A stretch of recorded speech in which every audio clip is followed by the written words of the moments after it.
కేసీఆర్ పాలనలో అందరికీ రైతు బంధు వచ్చిందని మాజీ మంత్రి హరీష్ రావు అన్నారు. సంగారెడ్డి జిల్లా జనారం మండలంలో చేపట్టిన రైతు మహాధర్నాలో పాల్గొని మాట్లాడారు.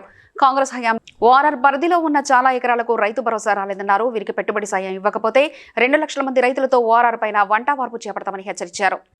ఆయన అనుకుంటుండు ఔటర్ రింగ్ రోడ్డు లోపల ఉన్న రైతులకు 2 లక్షల మంది రైతులకు రైతు బంధు ఎగబెడితే ఏమైతుంది అనుకుంటుండు. బిడ్డ, ఈ 2 లక్షల మంది రైతులు వచ్చి రేపు ఔటర్ రింగ్ రోడ్డును మొత్తం బ్లాక్ చేస్తే దిమ్మ దిగుతా జాగ్రత్త అని చెప్పి హెచ్చరిస్తా ఉన్నాం. పటాన్ చెరువులం 22,000 మంది రైతులున్నాం. పోయి 22,000 మంది ఔటర్ రింగ్ రోడ్డు మీద కూర్చుంటే సోపతికి, మేడ్చల్ల సబితక్క బయలుదేరదా మన సోపతికి, మల్లారెడ్డి వెళ్ళడా మన సోపతికి, వెళ్తాడా లేదా? అందరం వెళ్ళి కూర్చున్నాక దెబ్బకి దిగుతాడా దిగడా?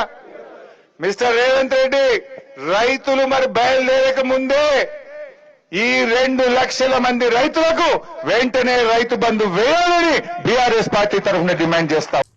అంతర్జాతీయ యోగా దినోత్సవాన్ని పురస్కరించుకుని హన్మకొండ జిల్లా 1000 స్తంభాల గుడి ఆవరణలో ఏర్పాటు చేసిన కార్యక్రమంలో ఎంపీ కడియం కావ్య, ఎమ్మెల్యే నాయని రాజేంద్ర రెడ్డి, జిల్లా అదనపు కలెక్టర్ వెంకటరెడ్డి, ఇతర సంబంధిత జిల్లా అధికారులు పాల్గొన్నారు. అందరికీ శుభోదయం.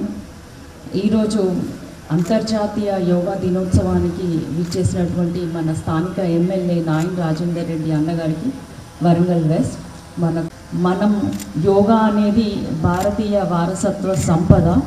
దాన్ని ఐక్యరాజ్య సమితి వాళ్ళు ఇంటర్నేషనల్ యోగా డే నిజంగా కృష్ణమూర్తి గారిని చూస్తుంటే